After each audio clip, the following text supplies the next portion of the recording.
नमस्कार, झारखंड समाचार में आप सबों का स्वागत है। आइए जानते हैं आज की ताजा मुख्य खबरों को। गोलीबारी और बमबाजी से दहला धनबाद, ओबी डंप करने के खिलाफ ग्रामीणों पर हमला, पुलिस ने किया लाठीचार्ज। झारखंड के धनबाद में शनिवार को ग्रामीणों पर हमला किया गया। इस दौरान गोलीबारी और बमबाजी भी की गई। पुलिस द्वारा ग्रामीणों पर लाठीचार्ज किया गया। ये घटना अलगडीहा ओपी की है। सुरंगा बस्ती के समीप ओबी डंप करने के विरोध में आउटसोर्सिंग कंपनी के कर्मियों द्वारा ग्रामीणों पर हमला किया गया। पश्चिमी विक्षोभ के कारण बदलेगा झारखंड का मौसम, 2 दिन कई जिलों में बारिश के हैं आसार।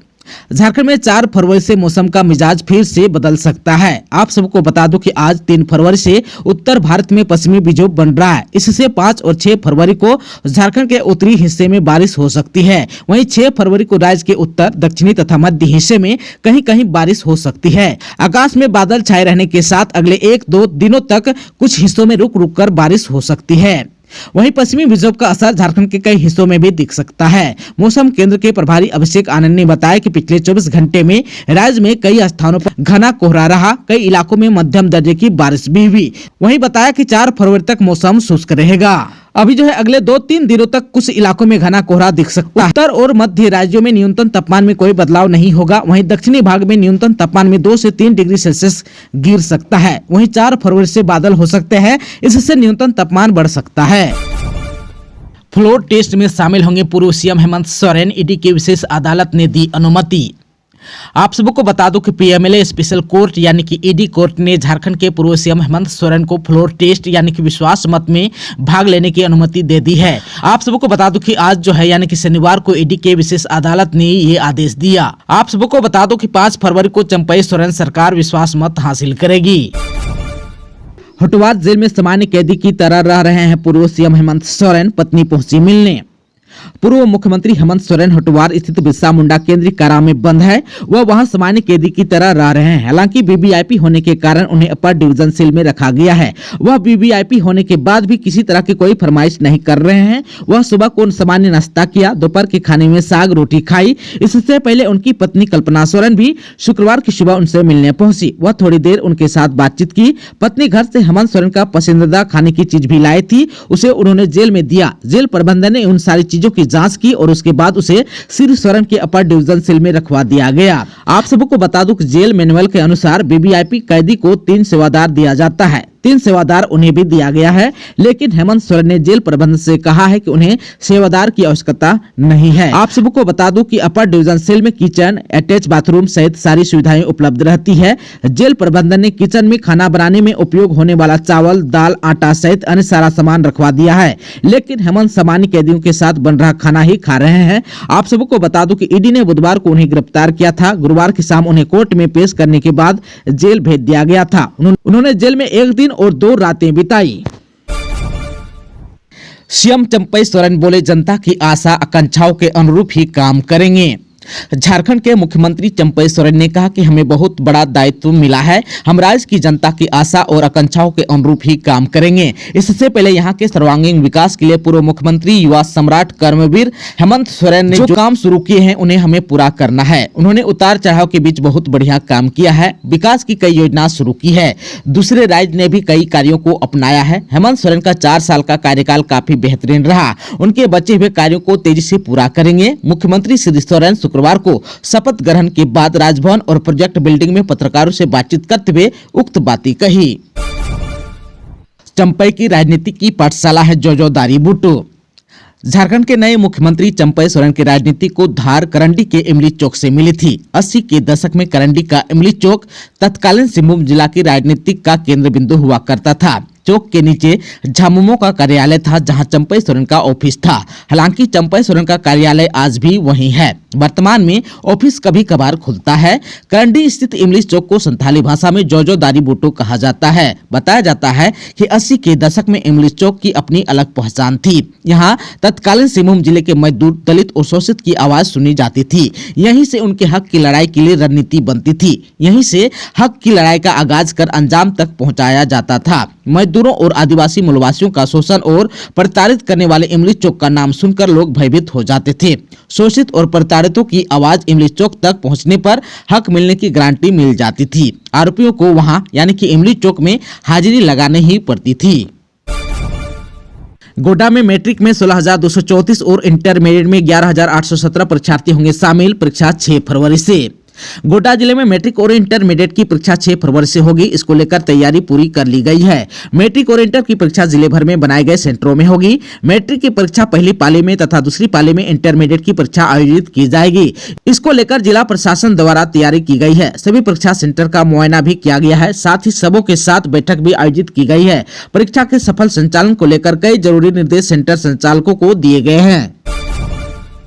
भाजपा के खिलाफ झामुमो शुरू करेगा पोल खोल अभियान। चंपई सोरेन की शपथ लेने और सरकार के पूर्ण गठन होने के बाद झारखंड मुक्ति मोर्चा अब पार्टी को आंदोलन का रूप देगा। पहले चरण में भाजपा के खिलाफ पार्टी द्वारा पोल खोल अभियान शुरू किया जाएगा। झामुमो के महासचिव सुप्रियो भट्टाचार्य ने बताया कि वर्ष 2020 से लेकर अब तक लगातार राज्य सरकार के खिलाफ भाजपा के लोग साजिश करते आ रहे हैं। आरंभ से ही सरकार गिराने के षड्यंत्र रचे जा रहे हैं। जगह जगह भ्रम फैलाए जा रहे हैं कि सरकार अब गई तब गई, पर हेमंत सोरेन की सरकार थी जो भाजपा के आगे घुटना नहीं टेकी। उसके षड्यंत्रों का सामना करते हुए हेमंत सोरेन ने किस प्रकार का 4 वर्षों तक सफलतापूर्वक सरकार चलाई, यह जनता जान रही है। श्री भट्टाचार्य ने कहा कि हेमंत सोरेन के 4 वर्षों के कार्यों पर पार्टी एक श्वेत पत्र जारी करेगी, जिसे राज्य की 3.5 करोड़ जनता के बीच बांटा जाएगा। धनबाद में राहुल गांधी के आगमन पर गोविंदपुर मोड़ से मटकुरिया तक रहेगी नो एंट्री। कांग्रेस के पूर्व अध्यक्ष राहुल गांधी 4 फरवरी को धनबाद आ रहे हैं। इसे लेकर जिला प्रशासन ने पूरी रूट तय की है और इसके साथ ही जिस रूट से राहुल गांधी की यात्रा होगी उस मार्ग को पूरी तरह से 3 घंटे तक वाहनों का परिचालन बंद कर दिया गया है। आप सबको बता दूं कि गोविंदपुर मोड़ से Gol building, steel gate, Randhir Verma Chowk, DRM Chowk, Puja talkies, Shramik Chowk, Birsa चौक, मटकुरिया चौक तक पूर्वाह 9 बजे से दोपहर 12 बजे तक सभी प्रकार के वाहनों का परिचालन पूर्णतः बंद रहेगी। वहीं उपरोक्त मार्ग पर न्याय यात्रा कार्यक्रम के दौरान सामान्य यातायात पर सामयिक पाबंदी लगाई जाएगी एवं सड़क के दोनों फलकों में वाहनों का भी पड़ाव वर्जित रहेगा। न्याय यात्रा कार्यक्रम के उपरांत पिछले रास्तों पहुंच पथों को आवश्यकता आधारित समयांतर पर सामान्य यातायात के लिए पुनः खोल दी जाएगी। गोड्डा के दीपिका पांडे सिंह को मंत्रिमंडल में शामिल किए जाने की मांग। झारखंड में नई सीएम के रूप में चंपई सोरेन के शपथ लेने के बाद क्षेत्र में महागमा विधायक दीपिका पांडे सिंह के मंत्रिमंडल में नए चेहरे के रूप में नाम की चर्चा के बाद क्षेत्र के लोगों में खुशी है। श्रीमती पांडे को मंत्रालय में शिक्षा विभाग का दायित्व दिए जाने की चर्चा है। खासकर जिले के कांग्रेस नेता और कार्यकर्ताओं में उनके नाम के बाद उम्मीद जगी है। लोगों का कहना है कि पिछले मंत्रिमंडल के गठन के समय ही विधायक दीपिका पांडे सिंह के नाम की चर्चा थी, मगर उन्हें पार्टी का बड़ा दायित्व दिया गया। युवा और तेज तरार के साथ संगठन को लेकर चलने वाली दीपिका पांडे के बारे में लोगों का कहना है कि उनके नामों की चर्चा पार्टी के अंदर खाने में शिक्षा मंत्री के दायित्व दिए जाने की बात चल रही है। लोगों ने कहा है कि श्री पांडे ने उस स्तर की शिक्षा प्राप्त कर राजनीतिक में अपना योगदान दिया था। इसको लेकर मेहरमा के वरिष्ठ नेता सह विश्व सूत्रीय अध्यक्ष शशांक शेखर सिन्हा, विपिन बिहारी सिंह, ठाकुर गंगटी के विश्व सूत्रीय अध्यक्ष अवधेश ठाकुर ने पार्टी से भी मांग किया है कि उन्हें मंत्री बनाया जाए। झारखंड में 6 फरवरी से आम लोगों के लिए खोला जाएगा राजभवन उद्यान। 12 फरवरी तक कर सकेंगे खूबसूरती का दीदार। झारखंड राजभवन उद्यान आम लोगों के लिए 6 फरवरी 2024 से खोला जा रहा है। उद्यान 12 फरवरी तक सुबह 10 बजे से अपराह्न 3 बजे तक खुला रहेगा। कोई भी व्यक्ति सुबह 10 बजे राजभवन के गेट नंबर 2 से अपना रजिस्ट्रेशन और सुरक्षा जांच कराकर दिन के 1 बजे तक ही अंदर प्रवेश कर सकेंगे। प्रवेश पूरी तरह निःशुल्क होगा। राजभवन में लोगों की भीड़ की संभावना को देखते हुए दर्शक को अंदर अधिकतम 30 मिनट तक ही भ्रमण करने की अनुमति दी है। प्रवेश करने के लिए हर व्यक्ति को अपने पास पहचान पत्र रखना अनिवार्य होगा। इस उद्यान में 400 किस्म के 17,000 से अधिक गुलाब हैं। विदेशों से मंगाए गए फूल सहित भारत पाकिस्तान युद्ध में उपयोग में लाए गए टैंक, बड़ा चरखा, शहीद स्थल आदि आकर्षण का केंद्र है। जमशेदपुर में सीएम चंपई सोरेन के मामा गांव के साथ ससुराल में जश्न का माहौल। चंपई सोरेन के मुख्यमंत्री बनने पर उनकी ससुराल राजनगर क्षेत्र के रिचितुका गांव में भी जश्न का माहौल है। पोटका के बालिडी गांव में उनके मामा का घर है, वहां भी खुशी का लहर है। उनके मामा घर के लोगों ने बताया कि चंपई सोरेन के मुख्यमंत्री बनने से वे लोग काफी खुश हैं। उन्होंने बताया कि चंपई सोरेन का बचपन का कुछ समय बालिडी में गुजरा है। वे यहीं रहकर टाटाहाता में मेन रोड स्थित गीती लाता सरकारी स्कूल में पढ़ाई करते थे। बाद में आगे की पढ़ाई के लिए बिष्टुपुर एल रोड स्थित रामकृष्ण मिशन स्कूल चले गए। इधर जो है चंपई सोरेन के करीबी रिश्तेदार महावीर मुर्मू ने बताया कि चंपई सोरेन आध्यात्मिक व्यक्ति है। जब कभी वे राजनीतिक उलझनों में उलझ कर रह जाते हैं और खुद को अकेला पाते हैं, तब वह अपने आत्मिक और दिमागी शांति के लिए गांव में बने जाहिर थान यानी कि सरना पूजा स्थल चले जाते हैं। देवी देवताओं के चरणों में माथा टेकते हैं और वहां कुछ समय रहने के बाद वापस आ जाते हैं। धनबाद में राहुल गांधी के टुंडी आगमन पर 2 मेडिकल टीम रात भर रहेगी तैनात। राहुल गांधी के परोसे जाने वाले भोजन और पानी की जांच के लिए स्वास्थ्य विभाग ने 3 चिकित्सकों, फूड सेफ्टी ऑफिसर श्वेता लकड़ा, डॉक्टर विकास राणा और डॉक्टर संजय राय को नियुक्त किया है। वहीं राहुल गांधी के कारकेड में शामिल होने के लिए अलग से चिकित्सकों के दल का गठन किया गया है। उनके कारकेड में शामिल होने के लिए रांची से आई कार्डियक एम्बुलेंस चिकित्सक के साथ मौजूद रहेगी। स्थानीय स्तर पर भी 108 एम्बुलेंस में मेडिकल कॉलेज के 3 चिकित्सक मौजूद रहेंगे। केंद्रीय मंत्री कैलाश चौधरी बोले, सूखे से निपटने के लिए झारखंड सरकार ने अब तक नहीं मांगी मदद। कृषि एवं किसान कल्याण राज्य मंत्री कैलाश चौधरी ने कहा कि जब कभी किसी राज्य में सूखा या कोई आपदा आती है तो केंद्र सरकार उस राज्य को SDRF के माध्यम से मदद करती है। झारखंड में भी सूखे और अन्य आपदा के समय SDRF के माध्यम से फंड उपलब्ध कराया जाता है। जब यह फंड कम पड़ जाता है तभी राष्ट्रीय आपदा कोष से मदद की जाती है। जब कोई राज्य राष्ट्रीय आपदा कोष पाने के मापदंड को पूरा करता है तभी उस राज्य को राष्ट्रीय आपदा कोष से फंड उपलब्ध कराया जाता है। अभी तक झारखंड सरकार के द्वारा राष्ट्रीय आपदा कोष से मदद की मांग नहीं की गई है, अतः इस फंड के माध्यम से कोई मदद नहीं की गई है। श्री चौधरी ने यह जवाब राज्यसभा सांसद दीपक प्रकाश की ओर से पूछे गए सवाल के जवाब में दी। सांसद श्री प्रकाश ने जानना चाहा था कि झारखंड सूखे से परेशान है। 2015-16 और 2018-19 में राज्य को राष्ट्रीय आपदा कोष से फंड उपलब्ध कराए गए थे, लेकिन उसके बाद से इस फंड से कोई मदद नहीं की गई है। इसी पर उक्त बातें चौधरी ने कही। गोड्डा में राहुल की न्याय यात्रा को लेकर जिले में सुरक्षा के कड़े इंतजाम।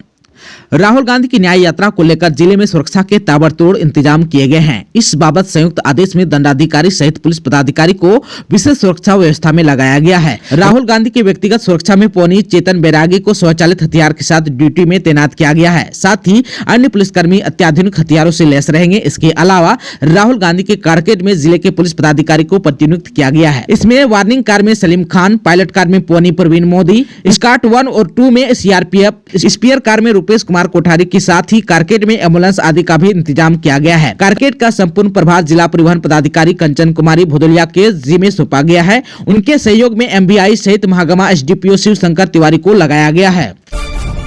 भारत जोड़ो न्याय यात्रा में गोड्डा में बोले राहुल गांधी, अदानी के लिए न्याय और बाकी लोगों के साथ अन्याय। भारत जोड़ो न्याय यात्रा के दौरान राहुल गांधी संथाल परगना में प्रवेश कर चुके हैं। फिलहाल वे गोड्डा में हैं। राहुल गांधी की यह यात्रा गोड्डा होते हुए देवघर पहुंचेगी। गोड्डा में कांग्रेस सांसद राहुल गांधी ने अपने संबोधन में केंद्र सरकार पर जमकर निशाना साधा। उन्होंने कहा कि इस यात्रा का मकसद है सबको एकजुट करने का। बीजेपी जो नफरत फैला रहा है, हम इसके खिलाफ आए हैं।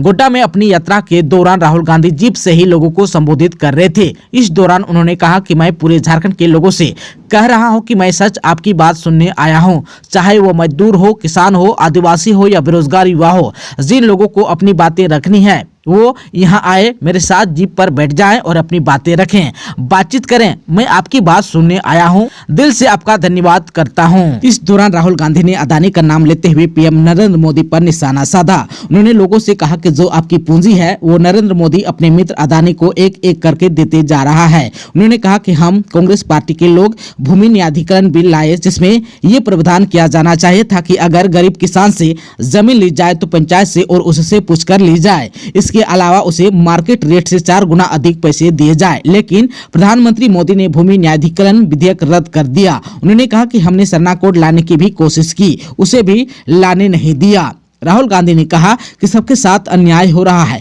पूरे देश में गरीबों और कमजोर वर्गों के साथ अन्याय हो रहा है, युवाओं के साथ अन्याय हो रहा है, किसानों के साथ अन्याय हो रहा है। बस अदानी के लिए न्याय और बाकी लोगों के साथ अन्याय हो रहा है।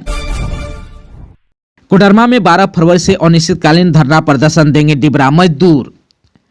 कोडरमा में डिबरा चुनने से लेकर इसके कारोबार पर लगातार हो रही प्रशासनिक कार्रवाई का विरोध शुरू हो गया है। आगामी 12 फरवरी से डिबरा मजदूर प्रशासन के विरोध में अनिश्चितकालीन धरना देंगे। शुक्रवार को मोदी वर्णमाल धर्मशाला में डिबरा स्क्रीप मजदूर संघ की बैठक में उक्त निर्णय लिया गया। बैठक की अध्यक्षता संघ के अध्यक्ष कृष्णा सिंह घटवार ने की। बैठक में डिबरा को लेकर प्रशासन की कार्रवाई और डिबरा व्यवसाय को बचाने को लेकर चर्चा की।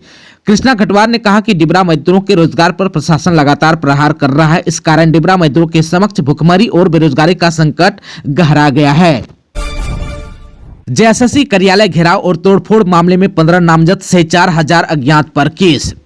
JSSC द्वारा ली गई CGL परीक्षा का प्रश्न पत्र लीक होने का विरोध करते हुए 31 जनवरी को नामकोम स्थित JSSC मुख्यालय पर प्रदर्शन और तोड़फोड़ मामले में 15 नामजद से 4,000 अज्ञात लोगों पर विभिन्न धाराओं के तहत प्राथमिकी दर्ज की गई है। प्राथमिकी नामकुम थाना में पदस्थापित दरोगा रवि केसरी के बयान पर दर्ज की गई है। प्राथमिकी सरकारी कामकाज में बाधा, जानलेवा हमला, पुलिसकर्मी एवं मीडिया कर्मियों के साथ मारपीट, सरकारी संपत्ति को क्षतिग्रस्त करने, गाली गलौज करने सहित कई गैर जमानती धारा के तहत दर्ज की गई है। लोहरदगा में जमीन विवाद में मारपीट, दोनों पक्षों से प्राथमिकी दर्ज। सूचना मिलने पर कैरो थाना घटना स्थल पर पहुंचकर बीच बचाव करते हुए जख्मी को इलाज के लिए हॉस्पिटल भेजा। मारपीट को लेकर एक पक्ष के अल्ताफ अंसारी ने कराई प्राथमिक दर्ज। गुमला में बस पड़ाव स्थित कुआं से बरामद हुआ लापता युवक का शव। घटना के संबंध में मृतक के मामा खिलबट उरांव ने कहा कि उनके भांजा की दिमागी स्थिति ठीक नहीं थी और वह 27 जनवरी से ही लापता था। घर में बिना किसी को कुछ बताए कहीं चला जाता था। इधर जो है स्थानीय लोगों ने बताया कि उक्त युवक को बीते 2-3 दिनों से गुमला बस स्टैंड में देखा जा रहा था। इधर जो है एसआई प्रेम सागर सिंह ने घटनास्थल से शव बरामद कर पोस्टमार्टम कराया। उन्होंने बताया कि परिजनों से पूछताछ के अनुसार मृतक मानसिक विक्षिप्त था। हालांकि पुलिस पोस्टमार्टम रिपोर्ट के आधार पर हर पहलुओं पर जांच करेगी। गोड्डा के स्पेशल पोक्सो कोर्ट ने दुष्कर्म के आरोपी को 30 वर्ष सश्रम कारावास की सुनाई सजा। गोड्डा के special POCSO court sir DJ प्रथम जनार्दन सिंह की अदालत ने दुष्कर्म के एक मामले में आरोपी को दोषी पाकर सजा सुनाई। सजावार आरोपी सोनालाल सेन मुफसिल थरा क्षेत्र के सरोनी बाजार का रहने वाला है। न्यायालय ने आरोपी को 6 पोक्सो एक्ट के तहत 30 वर्ष सश्रम कारावास की सजा एवं 1 लाख रुपए का जुर्माना भी लगाया। जुर्माना नहीं भरने पर आरोपी को 2 वर्ष की अतिरिक्त सजा काटनी होगी। वहीं भादवी 366 के तहत 7 वर्ष सश्रम कारावास की सजा एवं 506 में 1 वर्ष सश्रम कारावास की सजा दी है। न्यायालय ने सभी सजाएं साथ साथ चलाने का आदेश दिया। नाबालिग लड़की द्वारा 18 मई 2022 की घटित घटना को लेकर मुफसिल थाना में प्राथमिकी दर्ज कराई गई थी। दर्ज प्राथमिकी के अनुसार घटना की रात पीड़िता अपने घर के दरवाजे पर थी, तभी सोनालाल सेन अपने स्टाफ के इलाज के साथ आया और मुंह में कपड़ा दबाकर अपहरण कर लिया। पान की दुकान में ले जाकर दुष्कर्म की घटना को आरोपी ने अंजाम दिया। घटना की जानकारी नहीं देने की धमकी भी दी। रात्रि 2 बजे किसी तरह भागकर घर आई पीड़िता ने घटना की जानकारी परिवार वालों को दी। पीड़िता के घर वालों ने मुखिया एवं गांव में अन्य को इसकी जानकारी दी। पुलिस द्वारा अनुसंधान के पश्चात घटना को सत्य पाया गया। मुकदमा विचारण के दौरान कुल 12 गवाहों की गवाही कोर्ट में हुई, जिसके आधार पर कोर्ट ने उक्त फैसला सुनाया। कोर्ट ने निर्णय की कॉपी जिला विधिक सेवा प्राधिकार के सचिव को भी अग्रेसित किया है ताकि विक्टिम कंपनसेशन स्कीम के तहत पीड़िता को आर्थिक सहायता दिलाई जा सके। दोस्तों, अभी तक आपने चैनल को सब्सक्राइब नहीं किया है तो प्लीज चैनल को सब्सक्राइब कर बेल आइकन को प्रेस कर दीजिएगा ताकि खबरों का अपडेट आपको मिलता रहेगा। इसके साथ ही आज के खबरों में बस इतना ही। हमें दीजिए इजाजत। नमस्कार।